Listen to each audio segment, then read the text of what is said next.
All right, good afternoon, everyone, or of course, good morning if you're joining us from the West Coast.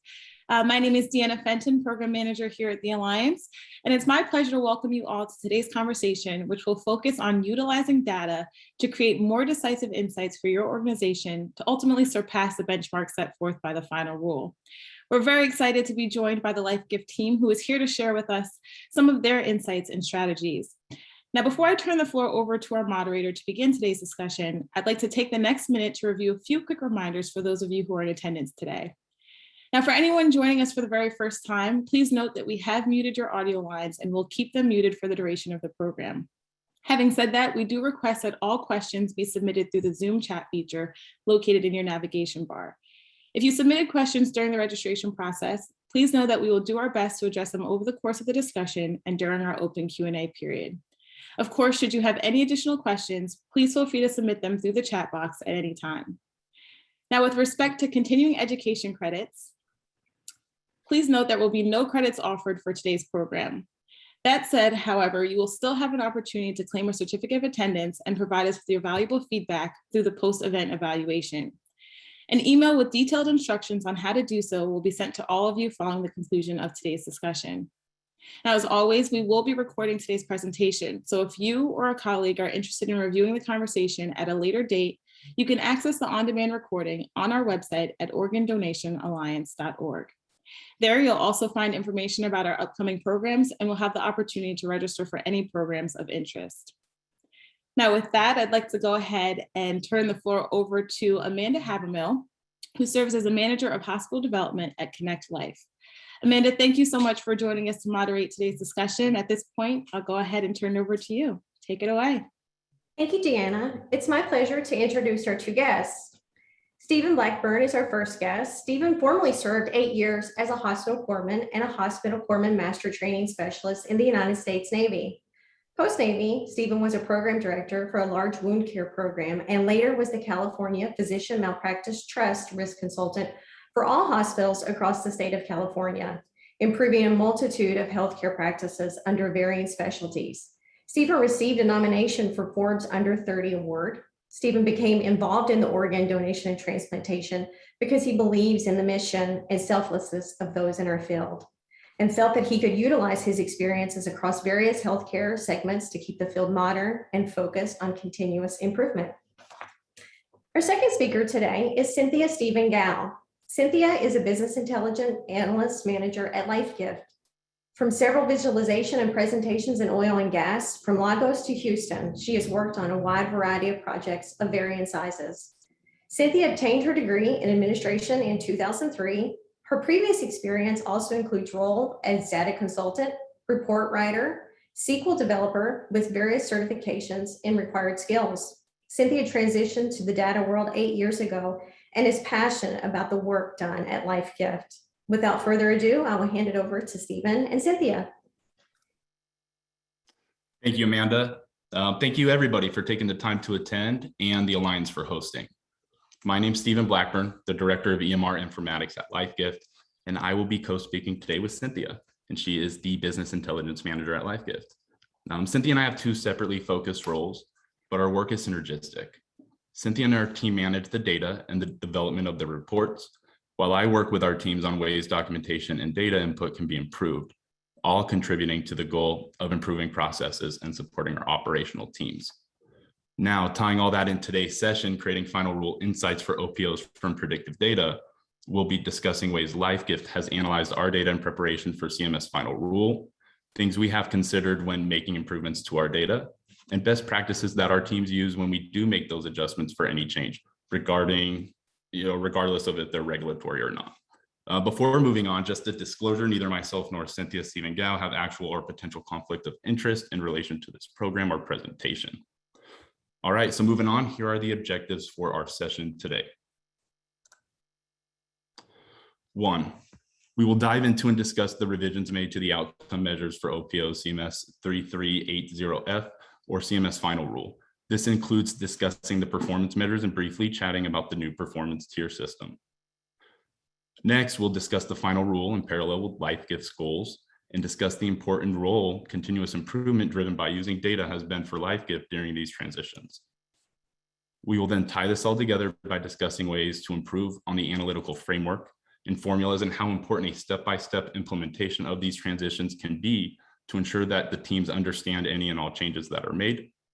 And finally, we'll discuss the relation of these formulas and documentation and operational process and understand the connection between accurate data input, following process in regards to the CMS Final Rule, while using strategies and best practices that can be used by others. All right, drum roll. All right, here we go. All right, so we'll open up with a live poll. All right, and I'll give everybody about a minute to answer so we can get as many answers as we can. The question is your organization expanding their business intelligence department or teams to focus on improving and innovating the data? As you answer, I just want to point out that the number is simply representative of a count, so please be honest. Your organization or you won't be called out, I promise. This really will give the others an idea of how data is starting to shape everything that's being done. And that data and metadata are very important factors in understanding the work that our teams do. The metadata is simply, everything that's going on behind the scenes in the chart, and the data is everything that we're, manually putting into fields. It explains how the field was entered and every action that's happening behind the scenes. So, for example, metadata is how HIPAA and security professionals catch employees going into charts that they're not supposed to be accessing in regards to continuity of care. As we walk through this session, we'll talk some general and best practice areas. The data can get very convoluted and complex. So this lesson, we really wanted to steer away from getting too complex and focus on how to get started to really help others see how LifeGift takes these needed changes and puts them into action. All right, so it looks like the results are coming in.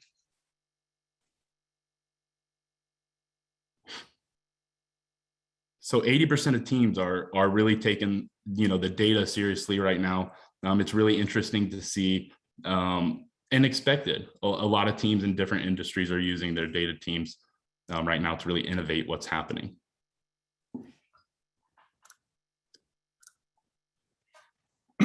Excuse me. All right, so first, I think it's really important to understand the intention of what CMS Final Rule is by explaining the changes to the Final Rule and how the OPOs are assigned into different tiers. Tier 1 is defined by being in the top 25%, rated by the new performance measures. These OPOs can compete for Tier 2 or Tier 3 DSAs during the next recertification cycle. Tier 2 OPOs compete to keep their DSA and do have potential to lose the DSA during the recertification cycle. So it's important to constantly, look at continuous improvement and look at your data and keep evolving. And then Tier 3 OPOs have the potential to lose their DSA during the recertification to a higher performing OPO if they're not able to lift themselves out of a Tier 3 performance for that particular tier. Really, the important thing to pay attention to here is working towards evolving, like I said, and then learning about your data and finding those areas that require improvement. The intention is to be able to encourage the OPO to seek donation on more cases and to seek donation on cases that may be extensive. The rule puts a clinical focus on potential and how an OPO pursues donation. And then on the back end, our teams have to be able to respond with ways that this information can be documented and tracked. With the new measure definitions for donation and transplantation rate, OPOs are then stacked into 3 different tiers. So this is an example of the OPO Performance Report, where your tier will be listed. So specifically, the data for 2018 is listed in this instance, but it is the 2018 data for the actual CMS Final Rule. The report shows the donation rate, transplant rate for varying years, and the tier assignment for that year, along with confidence intervals, which is just proving accuracy of the data. To access this report, you can go ahead and click that link provided, that QCore link, and then click on OPO Performance Report. I really want to encourage everybody to take a look and review this report because all the OPOs are listed. So you can view yourself in relation to the other OPOs.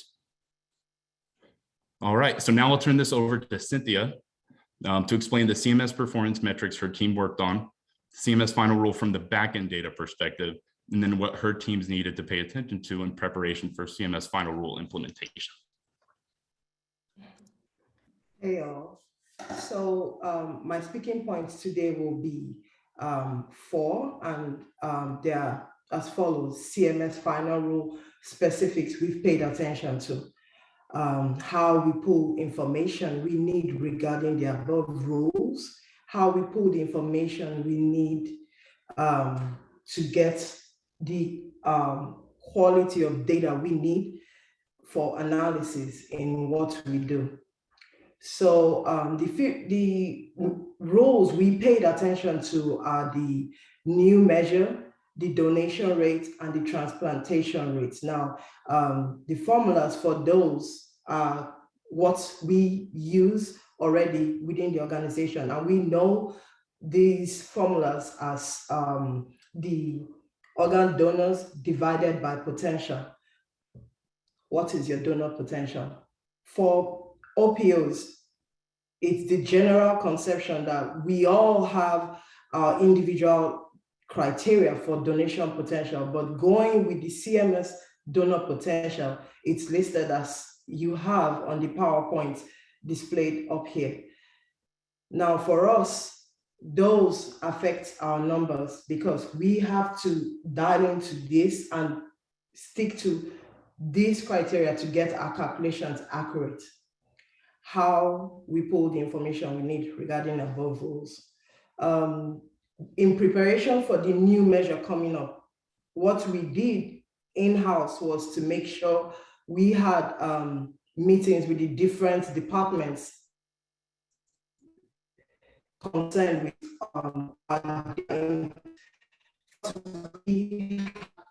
a day work created,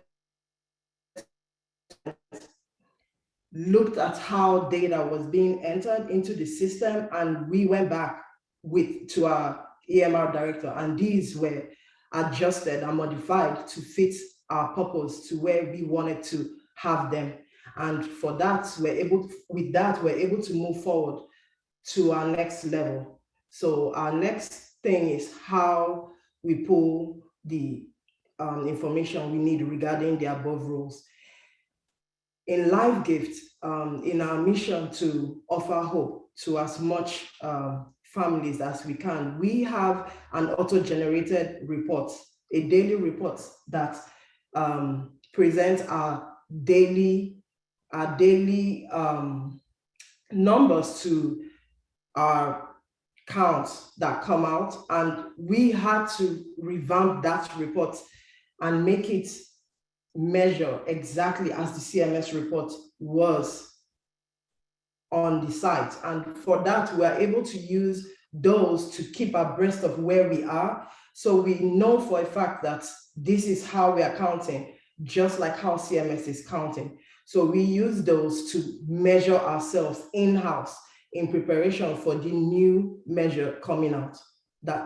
For that, this takes us to where we are comfortable and we are able to work towards what we need, how we need to get there.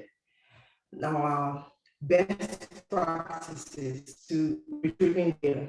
Best practices to retrieving data is the same thing. I'm sure everybody understands that what you put in is only going to be as what you put out.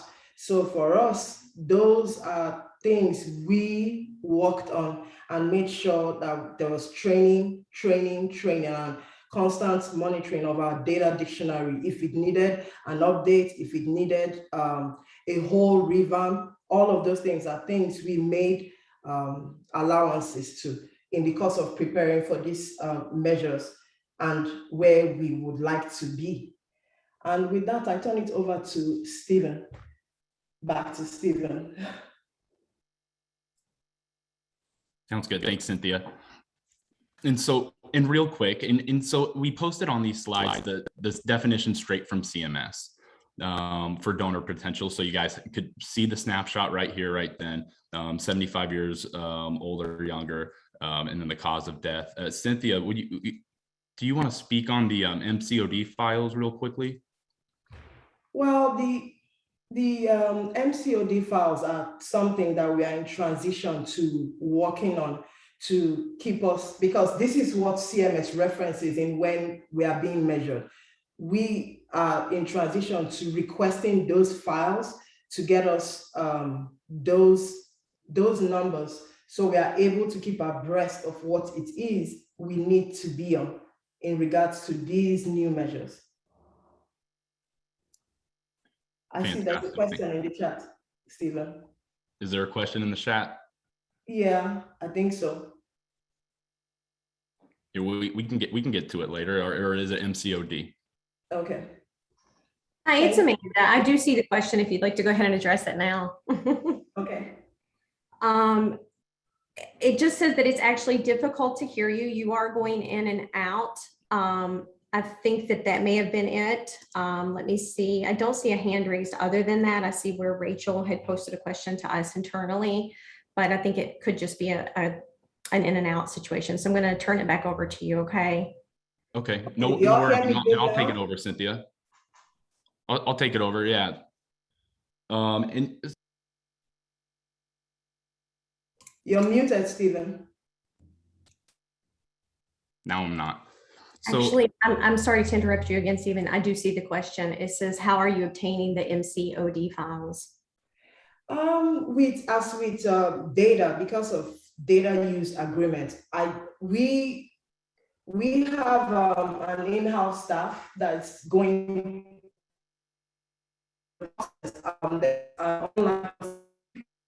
to me outside of this webinar, and then I can walk you through what we are doing in regards to that.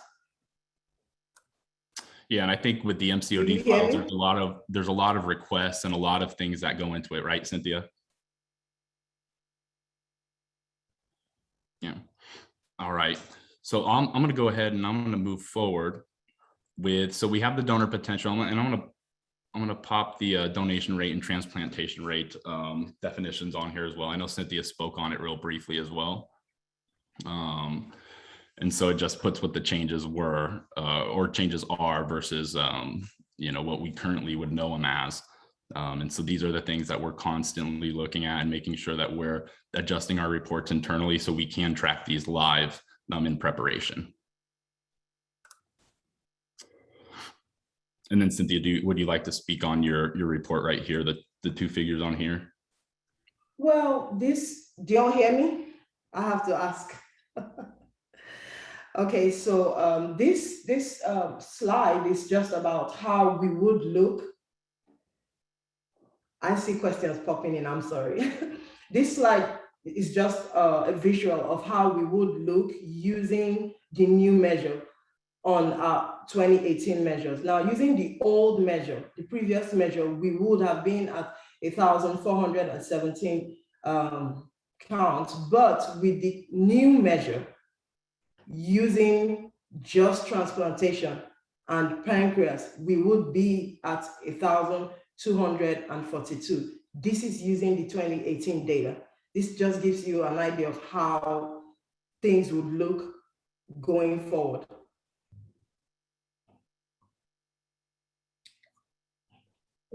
Cynthia and Stephen, we did have a few questions coming in. They wanted to know, it's Leslie Sofarelli, if a potential donor is over the age of 75 and it's declined, are you counting this as a no and part of your authorization rate for CMS? And then we had another question that kind of banks over that too from Laura. I can't see your entire name, Laura. It says, does it mean that the donors over 75 are not counted? So it's kind of a recurring question.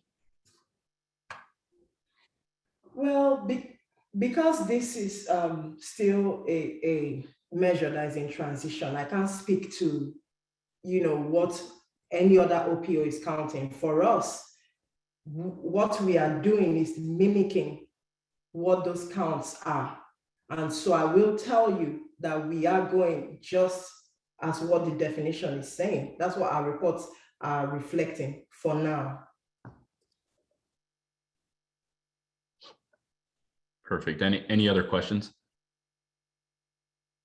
I don't see any now. Thank you. Okay. All right. And I'll go ahead and take this over. Thanks, Cynthia. I appreciate it. And I do want to speak on potential a little bit more. Because at LifeGift, we're always looking at ways to constantly capture more and more and more information. And so potential is obviously an evolving term that shows us a count of all donors who have potential to become a donor based on the definition age 75 and under, and that their cause of death was not an absolute contradiction to organ donation. Our clinical teams make the appropriate determination and then document in the chart. We also want to continue to evolve. So we're currently looking at, different ways that we could capture that information. For example, and more information that we could capture. For example, what was the cause of death that was contraindicated or the ultimate reason for no potential status? These are just questions, again, we're going to continue to build on them. And as we ask those questions, we get a ton more questions that we want to get answered to. So it is an evolving process. Ultimately, it's important for all partners to understand the new potential definitions, as not reporting these timely can also affect the donor becoming a donor or not, and can affect the timeliness for even the OPO to get on site. The goal is to continue to educate and ensure that changes are transitioned efficiently and effectively to avoid those harsh transitions or any missed opportunities. So best practices for data input. It's kind of like what Cynthia was talking about earlier, the input. The data is only as strong as the input. So as we continue down the journey together, data input is the entry of data into a field available in a program or software. The input's important, as whatever's entered into that field can be used later for a variety of reasons. For the input to mean the most, or for our teams to get the best information from our own data, we must have data governance. And data governance is making sure that we're entering the data in the most restricted ways that we can to make sure that the data is validated and accurate. So it's important for certain fields to be drop downs and some fields to be validated for numbers only. How we develop our staff and train and develop our policies can dictate how the data is entered, but it's also important to build out those validated fields and to use with other fields that are validated as well to ensure the language reads appropriately on the back end. There are a lot of factors involved in the data entry, but the preparation for good input of data provides teams like Cynthia's the ability to use the best data fields they have at their disposal to compile innovative and accurate reports. And then it kind of leads into data output. Data input leads to data output, the reports.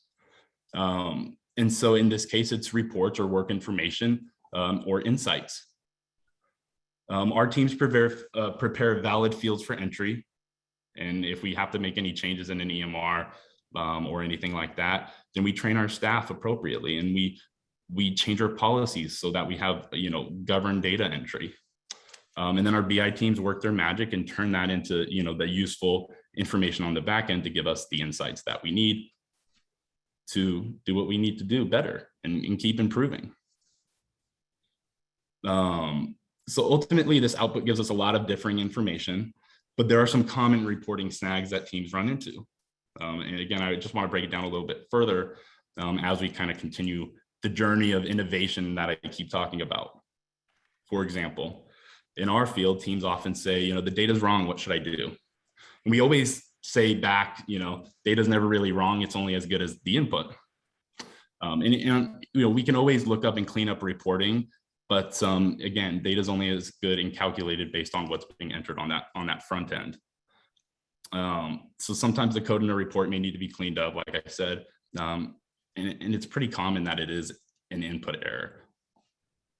These input errors are minor errors typically that may happen due to a process change, a human error, or even an inability to input the data in a better way. It's the only way you may have to put in the entry. But when these are discovered, it's important to ensure the language of the code is cleaned up and then provide areas of input that could be resulted in the returning values of the input or in the output. All I mean by that is that we actively ensure that we notice areas of improvement and constantly look at ways to resolve those issues and look at ways to improve.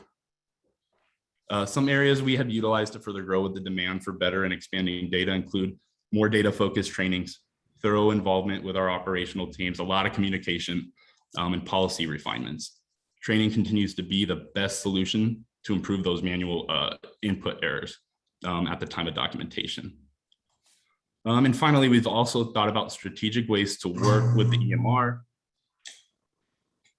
to make focus changes that improve our input of information, leading to improved efforts in documentation improvements and the ability to capture more and more information. These projects typically take a lot of time because there are a lot of teams involved, but it's important to keep all the teams that are affected by that change in the loop. Like I said, constant communication is super important.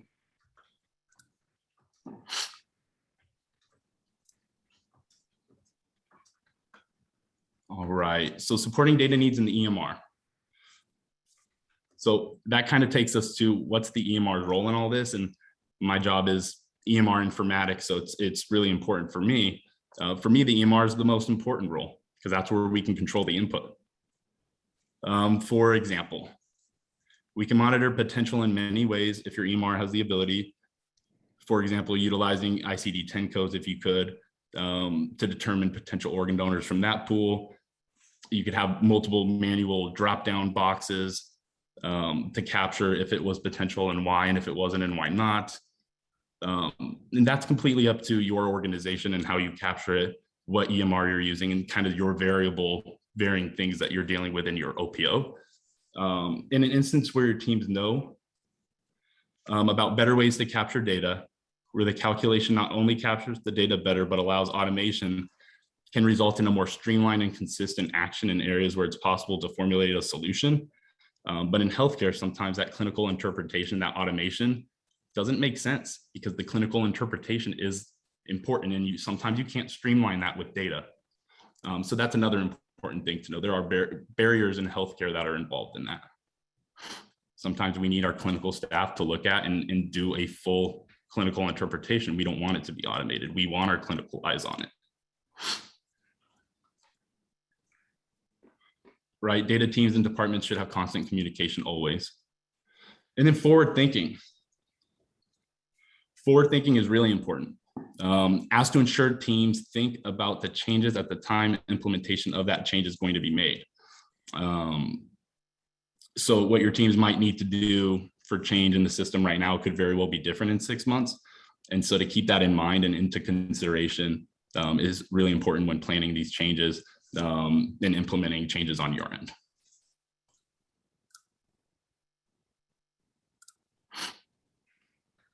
And finally, as discussed briefly earlier, none of this really comes together smoothly unless the end user has training and the organization has policy to govern the input. This outlines how to enter the changes in the system, apply that governance and accountability to any changes in your organization, and really reinforces that change that's being made. And then it's important to monitor that change once the change is made and monitor it for some time to make sure the reports are good to go and that the input is being done correctly.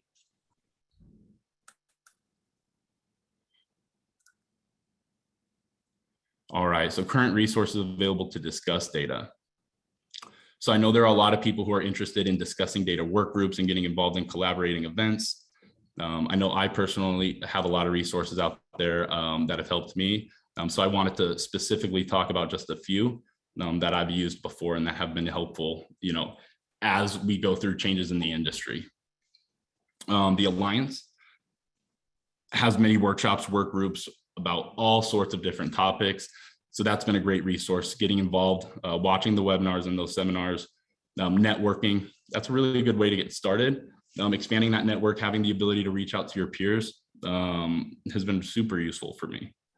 Other regulatory work groups within UNOS have occurred and continually occur. So also looking into those areas and getting involved could be very helpful and a good place to start. There are other groups such as AOPO and groups that have access to AOPO work groups. That would be a good resource as well. And then your EMR vendor and their development team. They may have the ability to help you work through some of those issues and ensure that there are some workable ways to resolve those issues. Exploring your options with them is another way to see what the possibilities are. I usually think and seem to think that the possibilities are endless and things can always be improved on. We just need to keep looking at how and keep exploring. All right, so there's a couple frequently asked questions. I know we got a couple questions coming in and I wanted to reiterate a couple things. before we took just the Q&A portion of this session. So question 1, will organs sent to Canada for transplant be counted under the new CMS regulations? And so this question isn't really mentioned in the regulations at all. I'm not really sure of any specific coding or ways to not count it on the UNOS side, but we did want to cover the question because we had it. We wanted to make sure the question was included and throw it back on the chat to see if anybody did know the answer to this question. I think there's a lot of people in the chat that might know the question or the answer to the question.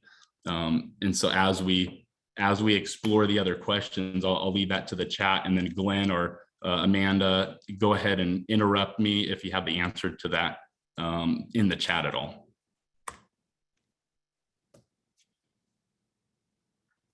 All right, so the second question, what are some data points that can be used and which have been used with success, formulas, or examples? That's more of a Cynthia question. Cynthia, do you have anything additional regarding the CMS Final Rule in regards to what we've done that we can speak on regarding new formulas or anything like that? Not particularly, because it's again, it boils down to going back to your data definitions, your criterias, and your in-house calculations, mimicking the CMS calculations. But other than that, I have nothing else to add. All right, thank you. I know we covered this, so how can we monitor our performance and tier in relation to other OPOs? So I know earlier in the presentation, we put that QCore link. I believe it's qcore.cms.gov/main.jsp, but it's in the slide deck. And if you click OPO Performance Report, that will give you all the information regarding your performance and your tier, and also in relation to the other OPOs. And then what qualifies as a pancreas for research? So the CMS Final Rule specifically states that if pancreata is recovered for research or islet transplantation, it is recovered for that purpose, then that would be the consideration for research. All right, so that's the say again. There's a question in the chat. Are you on target? Oh, I'm sure we got some, and we're ready for them. So any questions on, and we'll get down to the Q&A portion of this now. Perfect. We do have one question from Barbara that just came in, and she has asked that you put up the slide with the QCore address on it again, if possible, while we go through the questions. Thank you for your presentation. We've had a lot of questions, a lot of really great discussion going on the chat, so very involved. There we go. Okay, while that's up, we have another question that was up just before that one. It's from Lisa Sofarelli. Are you on target to meet the new CMS regulations at LifeGift? We hope so. We hope so. The goal is to continuously improve. So we're looking at our data and constantly trying to improve. And even if we're in tier 1, we want to keep looking. We want to just keep looking and improving and helping other people improve. Yeah, it's always been our goal to offer hope to as much families as we can. So in reality, we've always been interested in our transplantation numbers too. So hopefully with these fine-tuned measure, we should be on target to meet our goal. Okay. For clarification from Clinton Brown, we have a question regarding the pancreas for research. For clarification, the pancreas for research does not specify it has to be for islet cells or diabetes, correct? So far, go ahead, Cynthia. Well, I will say so far, yes, it doesn't specify those, it just states research. So we can go back to clinical to get this explained out to us, but my understanding will be that so long as the intent is for research, it's fine. Exactly. Okay, a couple questions that we had submitted prior to this from Bikran Udeshi from Honor Bridge. For both the CMS Final Rule metrics, I think you kind of touched base on this. So the donation rate and the organ transplantation rate, the donor potential for each of the OPOs plays an important role in calculations. Is there an initiative to have this availability to the community, say on a monthly basis? Are we talking as far as the like live reporting change, like live changes to their own OPO reporting? I think so. So they're just looking for both the key metrics, the donation rate and the organ transplantation rate, along with the donor potential of the OPOs plays in that calculation. So is there any reporting that is available to that you know of to the community? No. No. Yeah, not that I know of, and we can look, you know, and try to find it for you guys. But as of right now, talking it through, nothing that we know of. Okay. Another one that we had submitted from Ann Vincenza from Gift of Hope and Tissue Donor Network. How should they go about with creating a useful dashboard to track their OPO's estimated status and progress in live monthly time? Well, I speak for Live Gift. We have, each department has a report they use to keep track of where they are. Say our tissue, our CCD department, our HD department, our organ, our family care, every department has a report that they use to measure where they are. And most times we have a real-time replication report that generates, of course, as you run it, as data is being entered with a 5-minute incremental upload and update. So we are able to see real-time where we are. So it depends on what you're looking at per department. Those keep us up to date on what it is we need to be looking. And generally, we have in-house, we have a meeting on Fridays, and those help, you know, at a glance for everybody to see where we are. Okay, thank you. We have another one from Frederick Gill from Connect Life. When a decertified OPO's DSA is taken over by another OPO, does that DSA stay separate, or is it rolled into the DSA of the acquiring OPO? Fantastic question. That is a really good question. As far as that, we could look into that more. You know, I know that as far as what happens to, you know, the OPO that was in the third tier, I don't know, you know, what happens to them. And I don't know if there's a lot of things written down on what particularly happens to them.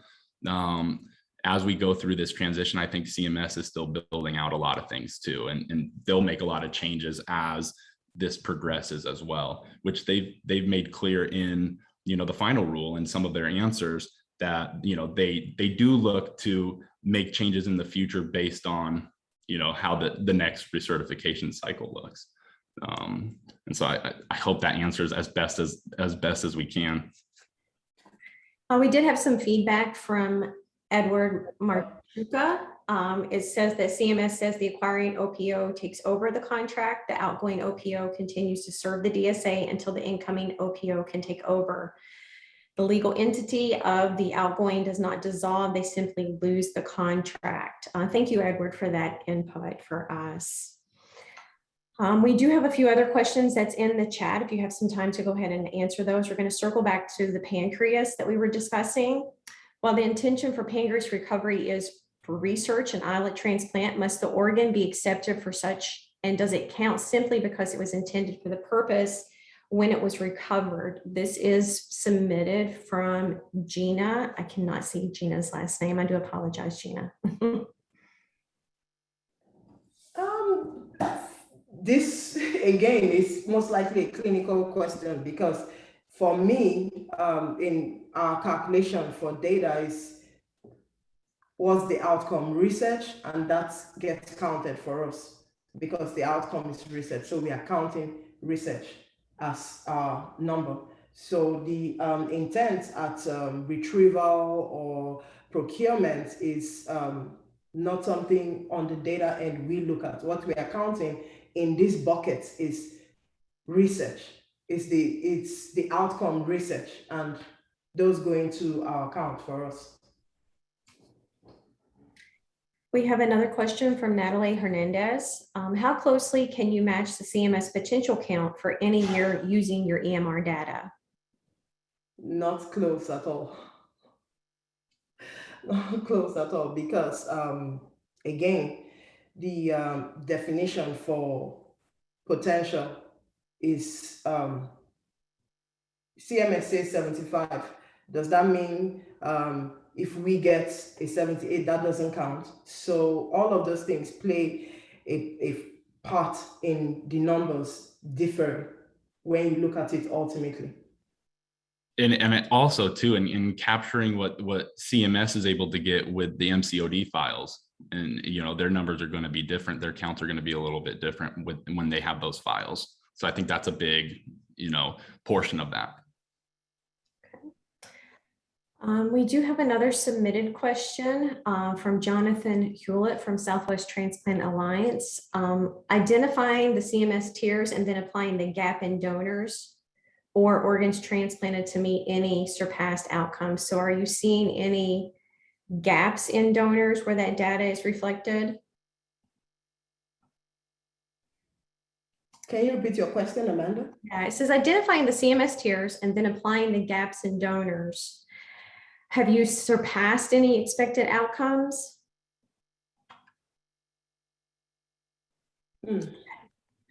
Have you went above and beyond your metrics where you saw some gaps that you had filled in? Well, for us, we continually seek to do better every year. And so while some measurements, again, I sort to differ, so long as we are helping lives, we don't pay attention to XYZ numbers. But yes, I do see an improvement, in our numbers. Okay. We do have a question from Julie Alexandra from Advocate Aurora Health. Will there be impacts to the Medicare cost report? That will be that will not be a data question. That will be that will be for your OPO's finance department. Okay. Okay, if we have any other questions, please feel free to submit them in the chat. We appreciate everybody taking the time and, listening to LifeGift's point of view on, on this, and, it's big changes. Thank you. Wonderful content, wonderful questions, everyone. Thank you.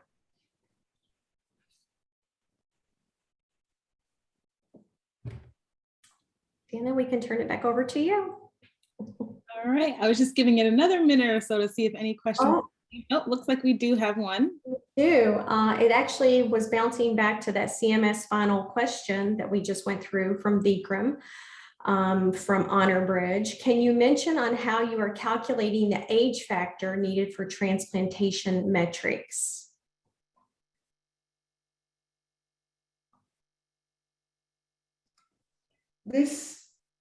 Y'all hear me? This will be a really long-winded answer, because this actually came up in a conversation with my VP for quality, and for us, it's the numerator for age-specific organ transplant rates, number of organs separated by donor age groups listed on CMS. So again, the metrics on the site are helpful in bringing you close to where you want to be in your measurement or your goals. So I will best direct you to the websites for you to look for those numbers and those formulas to help you narrow down your bucket, I would say.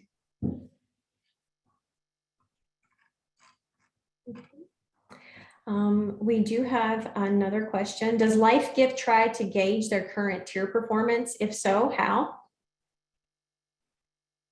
again, it's in the data, is in your reporting, it's in your in-house criteria and your definitions. Once you have those mapped out, documented, have all of your SOPs and all of those agreements, you are able to have a guesstimate as to where you want to be. We have reporting. I can't stress that's there. I mean, it's out there, so you can use it to get you to where you need to be, or at least check where you are. It's there.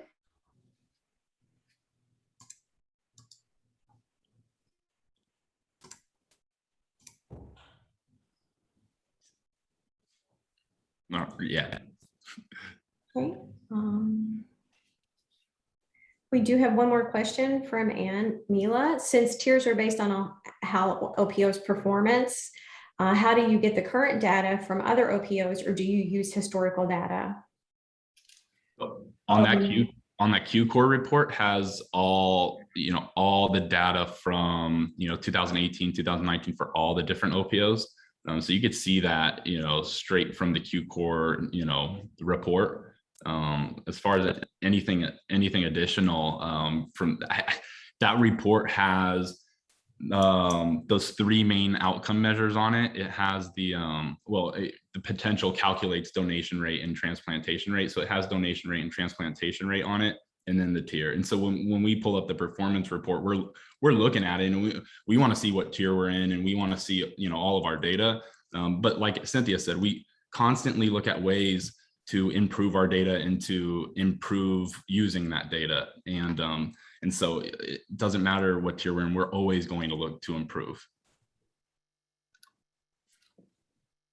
So using historical data to look at what everybody else is doing and to see where we are.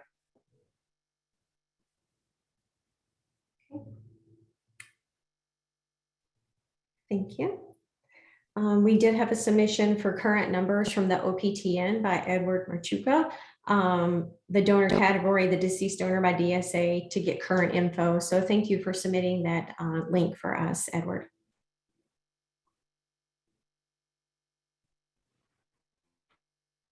Okay. Any additional questions?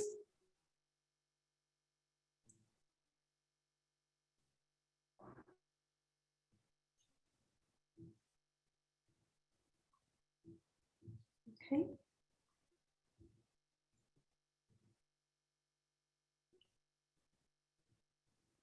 Okay, I think that's just about it. I always like to give it a few seconds just in case we get any last minute submissions, but in any event, before we conclude today's program, I'd just like to extend a sincere thanks to both Stephen and Cynthia for their time today, and more importantly, for their willingness to share such valuable insights and I think provide a little clarity on the various components of the CMS Final Rule. I think based on the number of questions and comments shared through the chat today, it's clear that this is a very valuable conversation to have, and it's one that we in the Alliance will plan to continue to have over the course of the next year. So as Stephen mentioned, we have a number of educational programs and forums that are in development that will ultimately explore effective strategies that are being implemented at OPOs throughout the country in response to the final rule.